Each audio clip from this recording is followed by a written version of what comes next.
Kaya ako umaawit sa Lord kasi love ko siya. Parang Korean siya. It is worthy to receive our praises and honor. Thanks to you.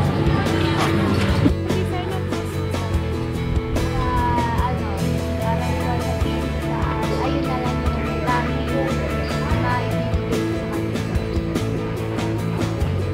Mahal ko siya. Mahal ko si Lord. Kasi doon ako tinawag ng Lord sa music ministry. Hindi ako para sa kanya. Bakit ako maawit sa Panginoon?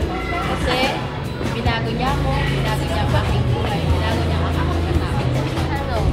Gusto ko siyang pasalamatan sa mga dakilang bagay na ginagawa niya sa buhay ko. Purihin, gusto ko siyang pasalamatan sa araw-araw. Noon. Ako maawit. Ito yung nais ang puso. Masaya.